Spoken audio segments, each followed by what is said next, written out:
अब 4 दिनपछि काठमाडौँमा धारामा पानी हामी वितरण गर्दैछौँ, मेलम्चीको पानी। 15 गते हामी मेलम्चीको पानी वितरण गर्न सुरु गर्छौँ र फेज वाइज बढाउँदै लान्छौँ त्यसको मात्रा, किनभने कुनै दुर्घटना नहोस्, कुनै पाइप ब्रस्ट नहोस्, त्यसलाई हेरिकन कहाँनिर कस्तो छ हेरिकन हामी त्यसलाई चाहिँ वितरण गर्छौँ।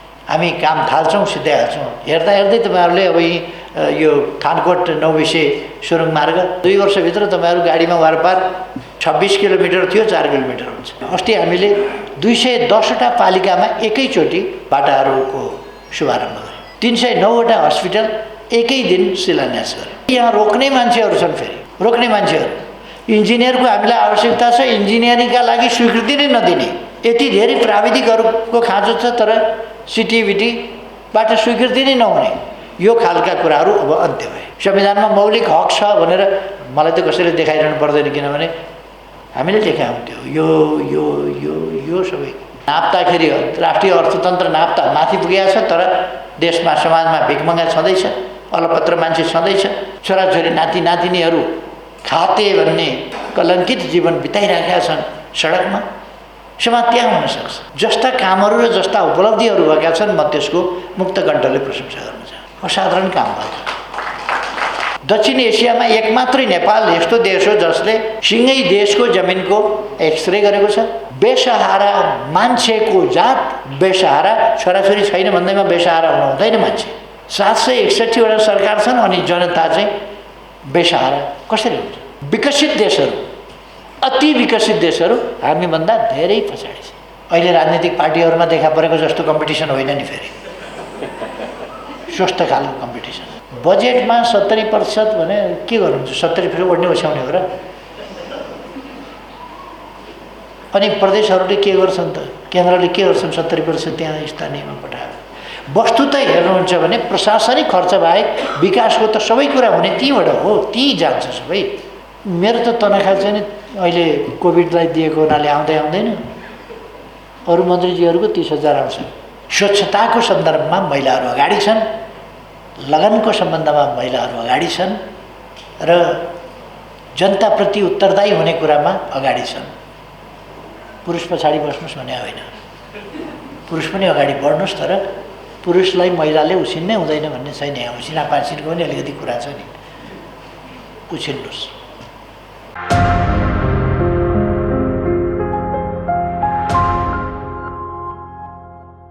अब हामीले गरेका विज्ञान र प्रविधिका खोज अध्ययन अनुसन्धान र प्रयोगको तिनीहरूको सन्दर्भमा बढी हो। हामी आफ्नो सन्दर्भमा, आपसी सन्दर्भमा यस्तो होइन। हामी अधिकार सम्पन्न छौँ, अधिकार सम्पन्न हुनुपर्छ र अलिकति केही भिन्नताहरू हुन्छन्। हामीले व्यक्तिको र संस्थाहरूको क्षमता वृद्धि गर्नुपर्छ। व्यक्ति र संस्थाको क्षमता वृद्धि हामी कसरी गर्न सक्छौँ? संस्थाहरूको क्षमता वृद्धि, व्यक्तिहरूको क्षमता वृद्धि हामी कसरी गर्न सक्छौँ? हामीले त्यस मात्रामा हाम्रो अभ्यासका क्रममा तालिमद्वारा स्किल डेभलप गरेर अरू विभिन्न हिसाबले स्थानीय तहहरूले सबै चिज गर्छु र सरकार भनेको फेरि केन्द्रीय सरकार जस्तै सम्पूर्ण कुरा गर्न खोज्छु भने त्यो हुँदैन। त्यो सम्भव पनि हुँदैन, सम्भव पनि छैन। त्यो प्रदेशले पनि भ्रम राख्नु हुँदैन, सरकार भनेपछि उस्तै हो भनेर। केन्द्रीय सरकार, समग्र राष्ट्रिय सरकार। एकपल्ट मैले नेपाल देशमा नेपाल सरकारका विभिन्न जनतालाई सेवा सुविधा पुर्याउन, समाजको विकास गर्न र आर्थिक उन्नति गर्न, पूर्वाधारहरूको विकास लगायतका तमाम कुराहरू गर्न हामीले सजिलोको लागि विभिन्न तहमा बाँडेका छौँ। तर यो नेपाल सरकार नै हो। सबै तहका सरकार भन्यो भने तहका सरकार मात्रै हो, नेपाल सरकार मात्रै हो। यो पृथक होइन। सोभरेन आम जनता हो। सोभरेन एउटा सोभरेन देशमा सरकार, त्यसै कारण हामी नेपाल सरकार भन्दा मन्त्री परिषद बुझ्छौँ भनेर सर्वोच्चले परिभाषित गरेको कारण थियो। नेपाल सरकार भने मन्त्री परिषद बुझिन्छ। त्यो भनेको सर्वोच्च कार्यकारिणी हो। सर्वोच्च अदालत, त्यो तल जिल्ला अदालत उसको न्याय गर्ने आफ्नो ठाउँमा छ, आफ्नो अधिकार हुन्छ, तर त्यसलाई बदर गर्ने अधिकार चाहिँ माथिल्ला अदालतहरूको हुन्छ। त्यसलाई सदर गर्ने पनि अधिकार हुन्छ। यो हामी एउटा देशमा छौँ र हाम्रा सम्पूर्ण प्रयासहरू देशको विकासमा केन्द्रित छन्, सकारात्मक अग्रगामी परिवर्तनका लागि केन्द्रित छन्। हाम्रा सम्पूर्ण प्रयासहरू त्यता केन्द्रित छन्, हामी त्यता केन्द्रित छौँ। हाम्रो उद्देश्य समृद्ध नेपाल, सुखी नेपाली। त्यसलाई कसरी प्राप्त गर्न सक्छौँ भन्दा सुशासनको बाटोबाट र विकासको बाटोबाट। संक्षिप्तमा भन्दाखेरि सुशासन र विकास। सुशासनभित्र भ्रष्टाचार नियन्त्रणदेखि शान्ति सुव्यवस्था कायम गर्ने कुरादेखि लिएर थुप्रै कुराहरू पर्दछन् भने विकासको सन्दर्भमा भन्ने हो भने सामाजिक विकास, आर्थिक विकास, सांस्कृतिक पक्षहरूका विकास आदि कुराहरू पर्छ। र ती विकासहरू मार्फत हामी राष्ट्रिय समृद्धि, समग्रतामा भन्ने हो भने राष्ट्रिय समृद्धि हासिल गर्दछौँ। समृद्धि केलाई भन्ने मैले धेरै भन्ने गरेको छु। पर क्यापिटा इन्कम वा जिडिपीबाट समृद्धि नाप्यो भने समाजको एउटा तह पछाडि परेको छ कि छैन भन्न सकिँदैन। आज हामी कम्प्रिहेन्सिभ डेमोक्रेसीका कुरा गरिरहेका छौँ। हामी समग्र जनताको लोकतन्त्र, समग्र पक्षमा विकास भएको लोकतन्त्रको कुरा गरिरहेका छौँ। खालि नाप्दाखेरि राष्ट्रिय अर्थतन्त्र नाप्दा माथि पुगेको छ, तर देशमा समाजमा भिखमङ्गा छँदैछ, अलपत्र मान्छे छँदैछ, छोराछोरी नाति नातिनीहरू खाते भन्ने कलङ्कित जीवन बिताइरहेका छन् सडकमा। समाज त्यहाँ हुन सक्छ। बाँच्नका लागि, पेट पाल्नका लागि, भोक मार्नका लागि, अस्तित्वका लागि कोही हात थापेर, टोकरी थापेर मान्छेको जात त्यो स्तरमा बसेर बाँच्ने प्रयास गरिरहेका छ भने जुनसुकै ठाउँमा अर्थतन्त्र पुगेका भयो भने त्यो समाज विकसित होइन। यथार्थमा त्यो समृद्ध समाज होइन। किनभने त्यहाँ मान्छे समृद्धिले त सुख दिन सक्नुपर्छ, सुख दिन सकेको छैन तमाम जनतालाई भने कोही पछाडि छुटेको छ भने त्यस्तो अवस्थामा हामी समृद्धि हासिल हो, हाम्रा उद्देश्य पुरा भयो भन्न सक्दैन। समृद्ध नेपाल, सुखी नेपाली। समृद्धि सम्पूर्ण क्षेत्रमा हुनुपर्छ। हामी आजको समयमा सबै विषयमा सम्पूर्ण रूपमा आत्मनिर्भर हुन्छ भन्न सकिँदैन, तर बेसिकली आधारभूत रूपमा आत्मनिर्भर। आज बिहान मात्रै मैले हेरिरहेको थिएँ, ब्रिफिङ सुनिरहेको थिएँ। पशुपन्छी, मासु, दुग्ध उत्पादन, माछा, अन्डा आदिका क्षेत्रमा हामी आत्मनिर्भरताको स्थितिमा पुगेका छौँ। निकट भविष्यमा भोलितिर सम्भवतः त्यो आत्मनिर्भरताको घोषणा हुँदैछ। यो चिजमा हामी आत्मनिर्भर भयौँ अथवा हामीले ती टार्गेटहरू मिट गऱ्यौँ। अब हामी तिनको एक्सपोर्टतिर, जुन आइटममा हामी चाहिँ आत्मनिर्भर हुन्छौँ त्यसपछि एक्सपोर्टतिर जान्छौँ, निर्याततिर जान्छौँ। व्यापारमा आयातलाई घटाउने, प्रतिस्थापन गर्ने र निर्यात बढाउने कुराले व्यापार घाटाको जुन असाधारण असन्तुलनको स्थिति छ त्यसलाई हामी व्यापारलाई सन्तुलनको दिशामा लान्छौँ। अहिले यी वर्षहरूमा, यो 3 वर्षमा लगातार हामीले व्यापार घाटालाई सन्तुलनतर्फ फर्काउँदै लगेका छौँ। उत्पादन वृद्धिलाई बढाउँदै लगेका छौँ ठुलो मात्रामा। र कतिवटा आइटममा हामी नयाँ नयाँ ढङ्गले जाँदैछौँ। हाम्रा युवाहरू, अहिले भर्खर म त्यहीँबाट आउँदैछु, युवाहरूले कतै नेपालमै भेन्टिलेटरको निर्माण गरेका छन्, कतै डायलाइसिस मेसिनको निर्माण गर्दैछन्, कतै कतै रोबोटबाट खानेकुराहरू सर्भ गर्ने रेस्टुरेन्टहरूमा त्यो प्रविधिको विकास गर्दैछन्। कतै टेलिमेडिसिनको हिसाबले एक ठाउँ बसेर डाक्टरले अर्को ठाउँको बिमारीलाई टेलिमेडिसिनको माध्यमबाट उपचार गर्न सक्छ। अथवा त्यहाँको साधारण एउटा कम तालिम, कम शिक्षा भएको डाक्टर, नर्स वा स्वास्थ्यकर्मीलाई एक ठाउँबाट मद्दत गरिदिन सक्छ कि यहाँ यस्तो भएको, यो चिज गर, यसो गर, यो गरेर हेर, यो औषधि देऊ, ती चिजहरू। अथवा टेलिमेडिसिनका कुराहरू अथवा अरू इनोभेटिभ कामहरू अहिले म भर्खर युथहरूले गरेको एउटा प्रदर्शनीबाट पनि आइरहेको थियो। वैज्ञानिक कामहरू कसरी अगाडि बढाउन सकिन्छ, नयाँ चिजहरू कसरी गर्नु, अथवा हामी एउटा नयाँ परिस्थिति निर्माण गरेर नयाँ परिस्थितिमा हाम्रा आगामी अभिभावकहरूलाई प्रभावकारी ढङ्गले अगाडि बढाउनका लागि हामीले विभिन्न प्रकारका व्यवस्था, संविधानले समाजवाद उन्मुख अर्थतन्त्र अथवा न्यायोचित वितरण प्रणाली सहितको उत्पादकत्व वृद्धि, यी कुराहरू दिएको छ। मौलिक हकहरू दिएको छ जनतालाई।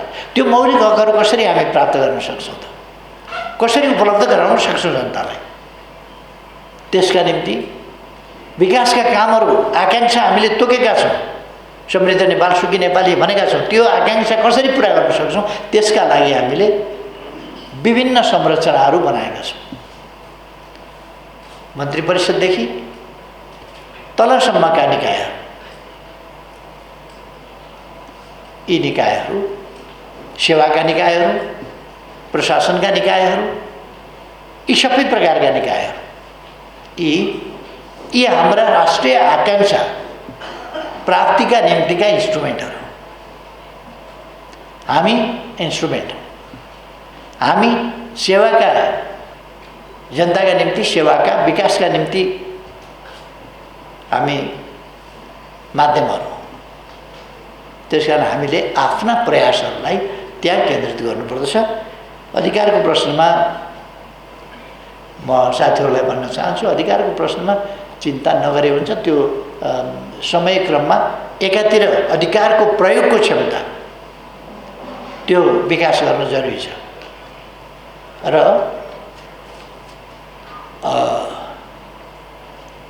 त्यसको प्रयोग हामीले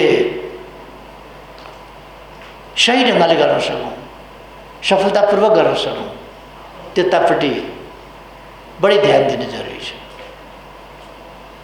अर्को कुरा, अर्को पक्ष स्थानीय तहहरूको प्रभावकारिता, यिनको औचित्य, यिनको आवश्यकता। यसै देखिएको थियो। तर एक वर्षको कोभिडको समयमा हामीले स्थानीय तहको औचित्य, आवश्यकता र त्यसको प्रभावकारिताको प्रत्यक्ष रूपमा अनुभव गर्न पायौँ। कति महत्त्वपूर्ण छन् स्थानीय तह, कति महत्त्वपूर्ण छन् स्थानीय निकायहरू, कति महत्त्वपूर्ण छन्। यो यस्ता बेलाहरूमा बढी अनुभूत गर्न पाइन्छ। कतिपय कुराहरू बढी एकरूपताका साथ गर्नुपर्ने हुन्छ। त्यस्ता कामहरू कहिले कहिले प्रदेशबाट, कहिले कहिले केन्द्रबाट, एउटा पालिका र अर्कोमा डुप्लिकेसन अथवा भिन्नता अथवा अनमेल खालको नहोस्, एक ढङ्गले जाओस्। यस्ता कुराहरू गर्ने त हाइवे बनाए पनि पालिका कुद्ने होइन र हाइवे, पालिका त कुद्छ नि हाइवे। त्यो पालिकाभन्दा माथि कतैबाट त कुद्ने होइन, त्यो त पालिका कुद्छ। कुनै डेभलपमेन्ट प्रोजेक्ट, कुनै युनिभर्सिटी कुनै पालिकामा पर्ला, कुनैमा नपर्ला, तर त्यो कति क्षेत्रको, कति पपुलेसनको, कति आवश्यकताका निम्ति कुन चिज हो, समग्र राष्ट्रिय आवश्यकताको, स्थानीय आवश्यकताको स्थानीय आवश्यकताका सबै कुरा प्रकारान्तरले भन्ने हो भने राष्ट्रिय आवश्यकताकै कुरा हो। यसर्थ स्थानीय तहहरूको भूमिका अत्यन्तै महत्त्वपूर्ण र असाधारण छ, धेरै असाधारण छ। र तपाईहरुले जुन स्थानीय तहबाट महानगर, उपमहानगर वा नगरपालिका होस् अथवा गाउँपालिकाको माध्यमबाट जस्ता कामहरू र जस्ता उपलब्धिहरू भएका छन्, म त्यसको मुक्त कण्ठले प्रशंसा गर्न चाहन्छु। असाधारण काम भयो। यसबीचमा यी 3वटा वर्षहरूमा हामीले केन्द्रीय लेभलमा मात्रै होइन, राष्ट्रिय स्तरका मात्रै होइन, राष्ट्रिय स्तरका थुप्रो हामीले युगान्तकारी काम गरेका छौँ। नयाँ युगमा नेपाललाई एकपछि अर्को प्रवेश गराएका छौँ। मैले अस्ति एउटा प्रोग्राममा बोल्दाखेरि पनि भनेको थिएँ, हामीले डिजिटल नेपाल, आर्टिफिसियल इन्टेलिजेन्स अथवा डिजिटल नेपालका अरू विभिन्न पक्षहरू, banking sector, educational sector, health sector अथवा अरू सेक्टरहरू, त्यो मात्रै होइन कि एग्रिकल्चरल सेक्टरदेखि लिएर तमाम सेक्टरहरू, त्यसमा डिजिटल नेपालको प्रभाव। यो छोटो समयमा हामीले यस्तो धेरै गर्यौँ। दक्षिण एसियामा एकमात्रै नेपाल यस्तो देश हो जसले सिँगै देशको जमिनको एक्सरे गरेको छ, माटो परीक्षण गरेको छ, एक्सरे माथिबाट स्काईबाट एक्सरे गरेर। अब गुगलबाट हामी कुनै पनि ठाउँको जमिन सर गुगलबाट हेर्न सक्छौँ। त्यहाँको किसानले सोद्धाखेरि जतिसुकै बेर उहाँको जमिनमा कति कुन मलको कमी छ, अम्लीयता कति छ, कति बिग्रिएको छ माटो, त्यसलाई कुन बाली लगाउने हो, कुन खेती गर्ने हो, त्यसका लागि के चिज कम गर्नुपर्ने छ, के चिज बढाउनु पर्ने छ, कम गर्न के राख्नुपर्छ र बढाउन के राख्नुपर्छ, ती सबै कुरा हामी बताउन सक्छौँ। माटोमा कुन ठाउँको माटोमा फस्फरस कति छ, नाइट्रोजन कति छ, अरू तत्त्वहरू कति छन्, ती सबै हामी बताउन सक्छौँ। किनभने हामीले डिजिटल सोइल म्यापिङ गरिसकेका छौँ। त्यस म्यापिङले यस्तो एक्सरे गरेको छ जसमा हामी चाहिँ काम गर्न सक्छौँ। यस्ता थुप्रो नयाँ कामहरू जो देखिएका छैन, तर एकदमै धेरै असाधारण कामहरू। एक ठाउँबाट माटो ल्याएर त्यो माटो अलिक ओरेर अलिक पर मिल्दैन, एउटै गरामा वल्ला छेउपट्टि एक खालको, पल्ला छेउपट्टि एक खालको हुन्छ।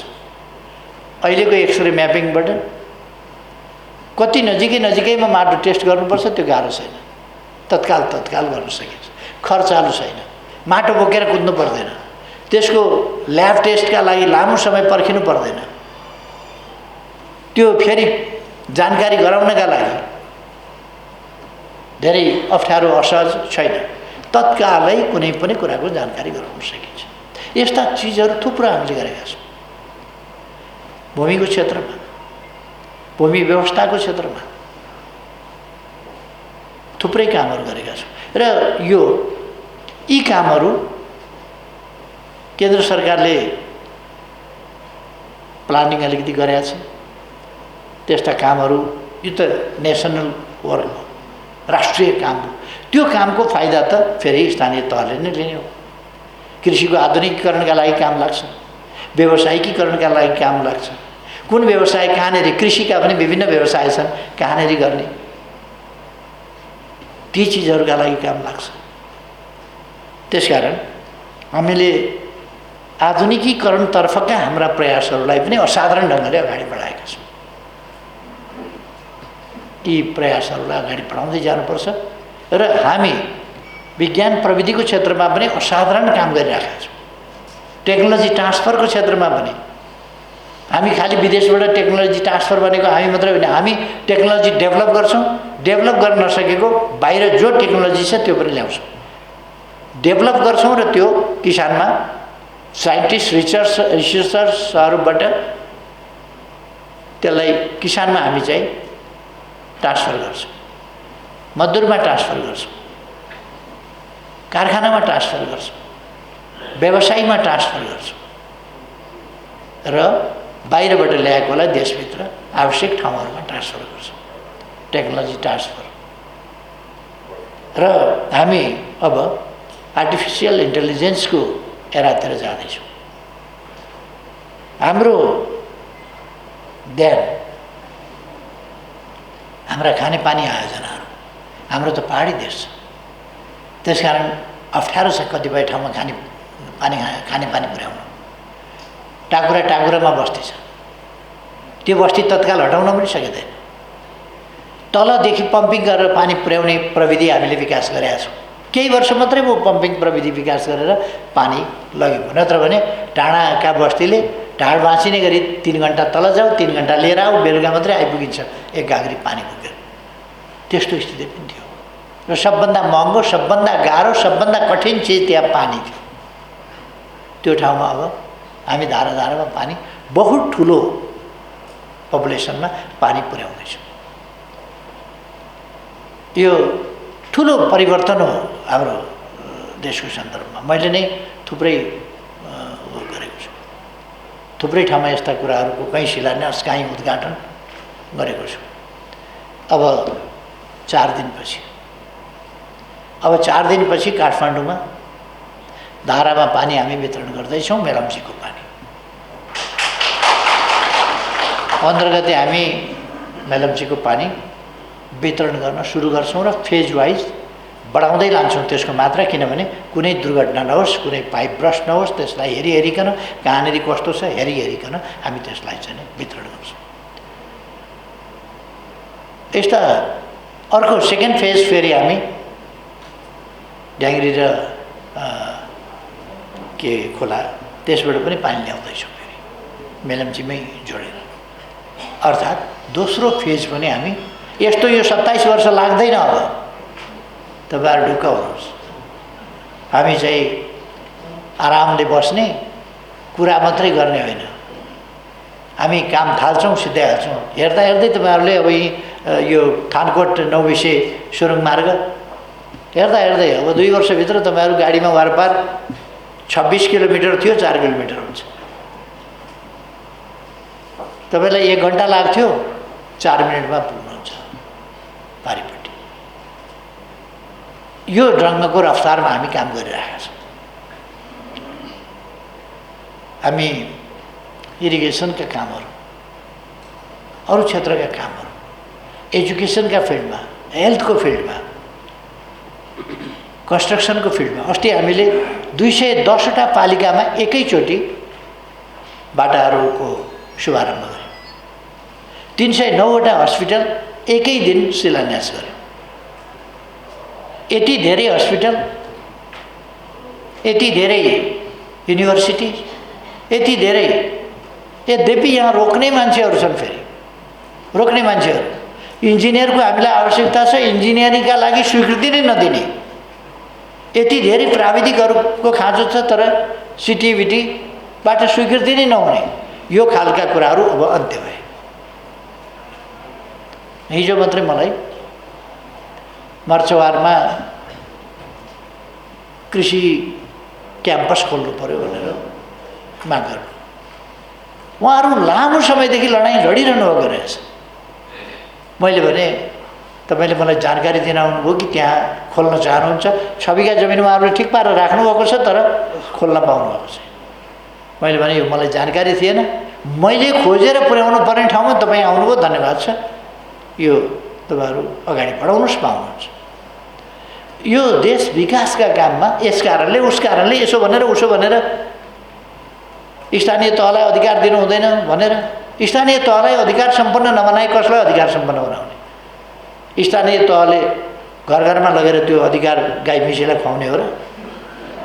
त्यो त त्यहाँ देशका विकासका लागि, जनताका लागि खर्च गर्छ नि। त्यसकारण त्यो अधिकार दिन, म यति भन्छु साथीहरूलाई, त्यो अधिकार दिन हिचकिचाउनु पर्ने कुनै कारण छैन। खालि के भने क्यापेसिटी बिल्डिङको स्थितिमा अलिकति हामीले तालमेल मिलाउनुपर्छ, त्यो विकास गर्दै जानुपर्छ।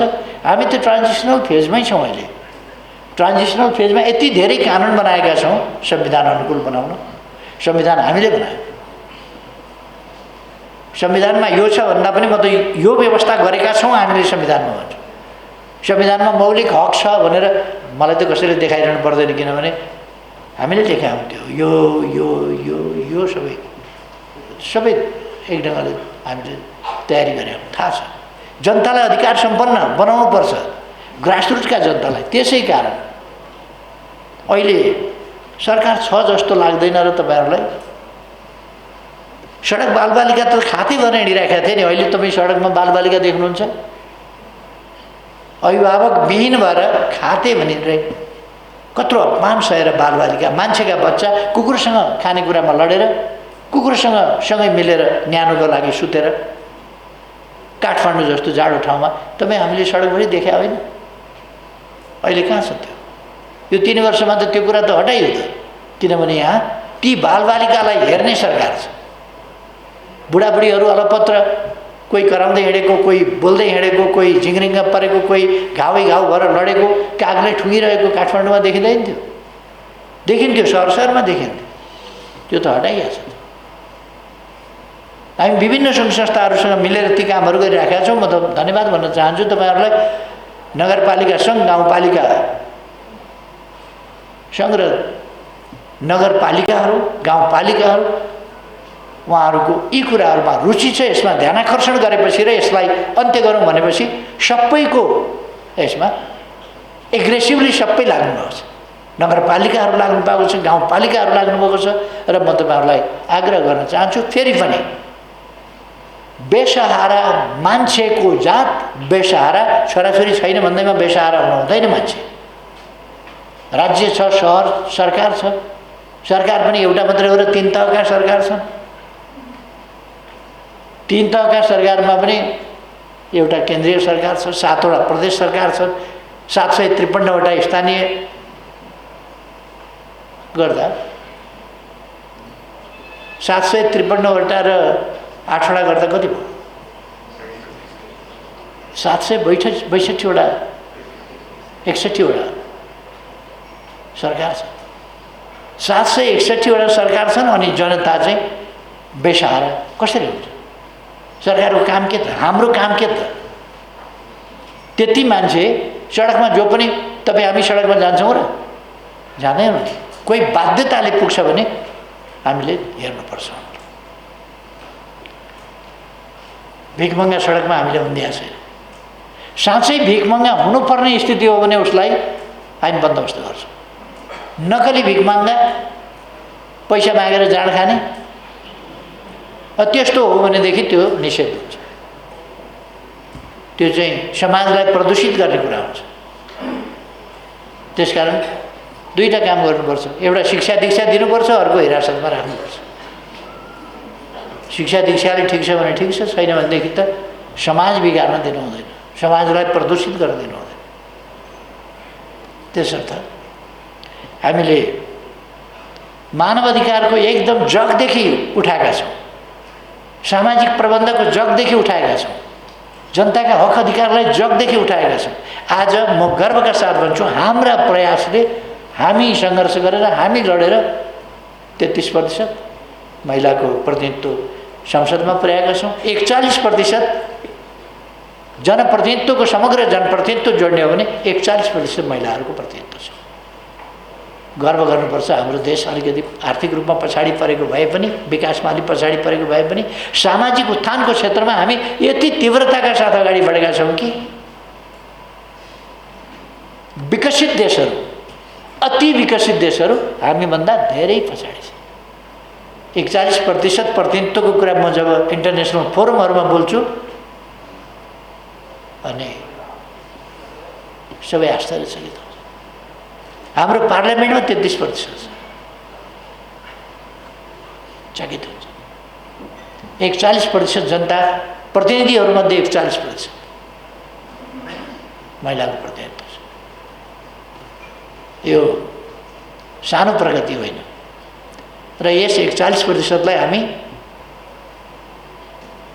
हाम्रो दिदीबहिनीहरूले 51 भन्ने गर्नुभएको थियो। यसपल्टको जनगणनामा महिलाहरूको सङ्ख्या अलिक घट्यो, फेरि के भएको नि, राम्रो आएन है। के 51 भने 49 भयो। खैर 50-50 को यो सामान्यतया 50-50 को कुरा हो, त्यो यसलाई 50-50 नै पुर्याउनुपर्छ र 50-50 गराउनुपर्छ। शारीरिक भिन्नता बेग्लै कुरा हो, अधिकार र अवसरको भिन्नता हुनु हुँदैन। कुनै पनि नाममा, कुनै पनि बहानामा, कसैप्रति पनि भूगोलको भिन्नता हुन सक्ला, पेसाको भिन्नता हुन सक्ला, व्यवसायको भिन्नता हुन सक्ला, कुनै पनि हिसाबले आधारभूत प्रश्नहरूमा कसैमाथि भेदभाव हुनु हुँदैन, पक्षपात असमानता हुनु हुँदैन। असमानता भए पनि भेदभाव हुनु हुँदैन। असमानता त स्वाभाविक रूपमा हुनसक्छ, सम्पूर्ण रूपमा समानता भन्दाखेरि त अलि हुँदैन। अब ठ्याक्कै म जत्रै मान्छे सबै जन्मिउन् भन्दा त्यत्रै मात्रै बढुन् भन्दा हुँदैन। कोही अलिकति होचा हुन्छन्, कोही अलिक लामो हुन्छन्, कोही अझै लामो हुन्छन्, अलगै भइदिन्छन् कोही। त्यस कारण समानता भनेकोलाई हामीले ठिक ढङ्गले नै बुझ्नुपर्छ। अधिकार अवसरको समानता, सुरक्षामा समानता, सम्मानमा समानता आदि कुरा। यसमा नगरपालिका सङ्घले यी प्रयासहरूमा खेलेको भूमिका, देश विकासका प्रयासहरूमा खेलेको भूमिका र अहिले देशले जुन तीव्र उन्नति गरेको छ त्यसमा खेलेको भूमिका, सामाजिक जागरणमा खेलेको भूमिका, जनतालाई सेवा पुर्याउने कुरामा खेलेको भूमिका र विकासका प्रयासहरूमा खेलेको भूमिका, यो तीनटै क्षेत्रमा खेलेको भूमिका असाधारण छ। म फेरि पनि अत्यन्तै उच्च मूल्याङ्कन गर्न चाहन्छु र धन्यवाद भन्न चाहन्छु यो नगरपालिकाहरूलाई लिड गर्ने र तपाईँहरूको बिचमा कम्पिटिसन हुनुपर्दछ। राम्रा काम कसले बढी गर्ने? पुरस्कृत हुने नगरपालिकाहरू तिलोत्तमा, सुरुङ्गा, अर्को कुन? सुरुङ्गा भनेको त कन्काई नै हो, वालिङ। यी नगरपालिकाहरू यिनीहरूको फर्स्ट हुने यिनीहरूको मात्रै हक होइन, अरूले पनि पाउँछ। अगाडि बढौँ, अर्कापल्ट फर्स्ट सेकेन्ड थर्ड झन् अघि बढेर अरू नै हुने गरी कुदौँ। फेरि कन्काई र वालिङ मलाई चाहिँ तिलोत्तमालाई पछाडि पर्नु, काम नगर्नु भने होइन। अगाडि अरूलाई जति अगाडि बढे पनि आफू चाहिँ त्योभन्दा अगाडि नै पुग्ने गरी तपाईँहरू काम गर्नुहोस्। तपाईँहरूको फिलिङ त्यो हुनुपर्छ। अरूले उनीहरूले मात्रै सक्छन् काम गर्न, हामी सक्दैनौँ भनेर एकदम राम्रो काम गरेका नगरपालिकामा अगाडि, सबभन्दा अगाडि भन्ने मूल्याङ्कन, त्यो मूल्याङ्कनमा पुग्ने गरी हामी सबैले काम गरौँ। काममा कम्पिटिसन, स्वस्थ कम्पिटिसन। अहिले राजनीतिक पार्टीहरूमा देखा परेको जस्तो कम्पिटिसन होइन नि, फेरि स्वस्थ खालको कम्पिटिसन। त्यो कम्पिटिसन गरौँ राम्रो कामको लागि, स्वस्थ ढङ्गले प्रतिस्पर्धा गरौँ। म तपाईँहरूलाई जो संस्थाहरूले एमओयू गर्नुभएको छ ती संस्थाहरूलाई धन्यवाद भन्न चाहन्छु। जो संस्थाहरू आफ्ना कामका लागि सम्मानित हुनुभएको छ, म ती संस्थाहरूलाई धेरै धेरै धन्यवाद भन्न चाहन्छु र देशभित्रका धन्यवादका पात्र हुनुहुन्छ। अझ देश बाहिरबाट आएर पनि नेपाललाई जो सहयोग गरिरहनु भएको छ, सहयोगका हात बढाइरहनु भएको छ, हाम्रा विकासका, हाम्रा अग्रगमनका साझेदार भइरहनु भएको छ, उहाँहरूलाई विशेष धन्यवाद भन्न चाहन्छु। हाम्रो यहाँ चर्चा उपलब्धिहरूको बढी होस्। कुन कुन नगरपालिकाले कस्तो उपलब्धि बढी गरेको छ, के क्षेत्रमा? एक्सचेन्ज अफ एक्सपिरियन्सेस चाहिँ केमा भन्दाखेरि एचिभमेन्ट्समा।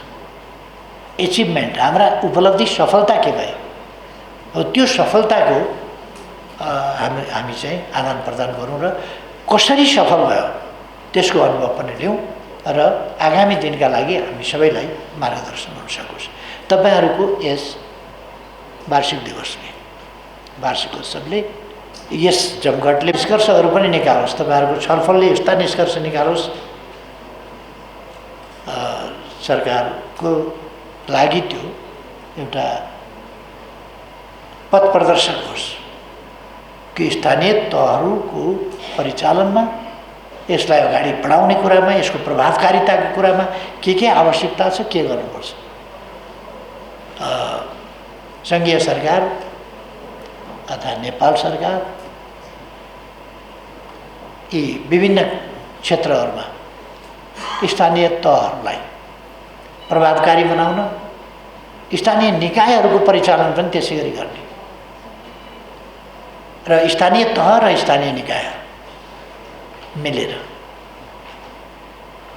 प्रदेश र स्थानीय तहहरू मिलेर, केन्द्र प्रदेश र स्थानीय तहहरू मिलेर हाम्रा विकासका प्रयासहरूलाई, अग्रगमनका प्रयासहरूलाई अगाडि बढाउँ।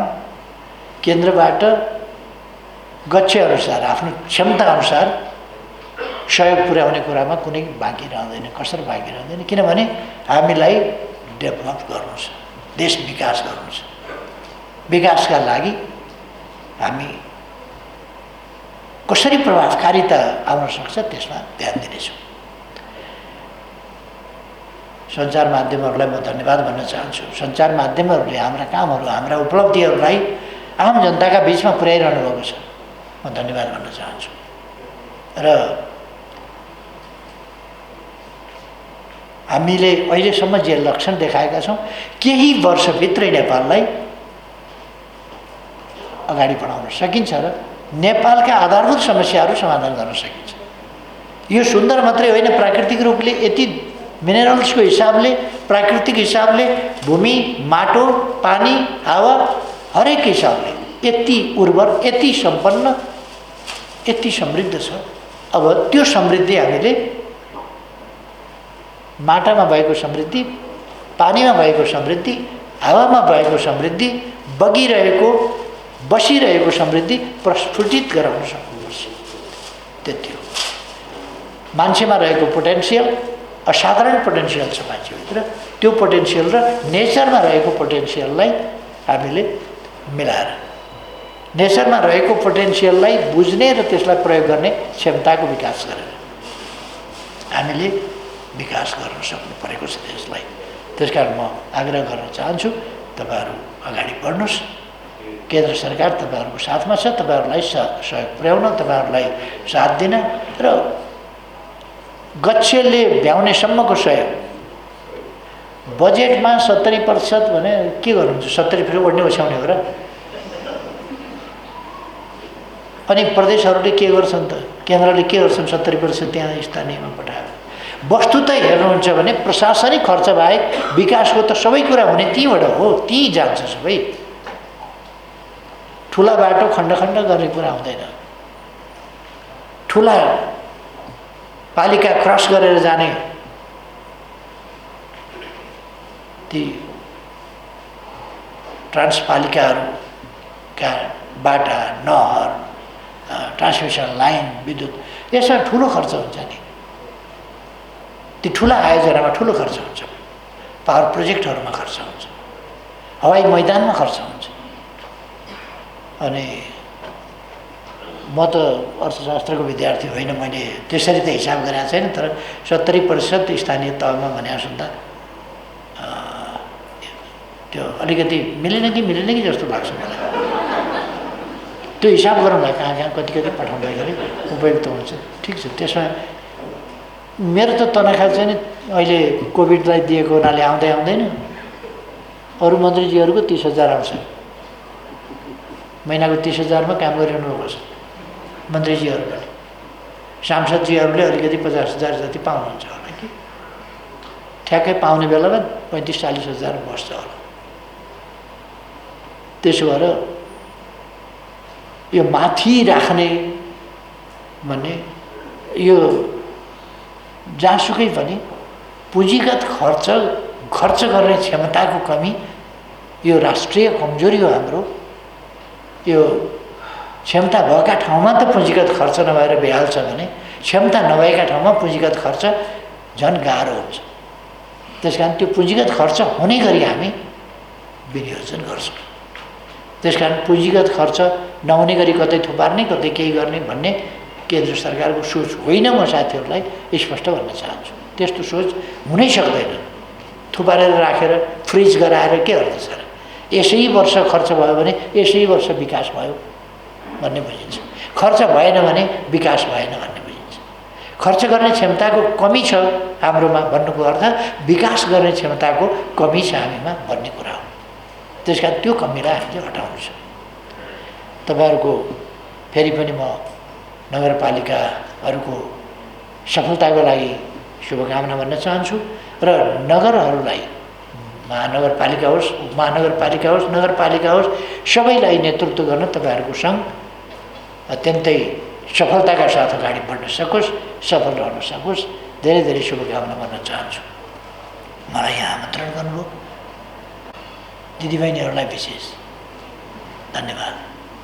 दिदीबहिनीहरूले अझ बढी देखाउनुपर्छ कि स्वच्छताको सन्दर्भमा महिलाहरू अगाडि छन्, लगनको सम्बन्धमा महिलाहरू अगाडि छन् र जनताप्रति उत्तरदायी हुने कुरामा अगाडि छन्। पुरुष पछाडि बस्नुहोस् भने होइन, पुरुष पनि अगाडि बढ्नुहोस्, तर पुरुषलाई महिलाले उछिन्नै हुँदैन भन्ने छैन। यहाँ उछिनापाछिनको पनि अलिकति कुरा छ नि, उछिन्नुहोस्। धेरै धेरै शुभकामना सबैमा।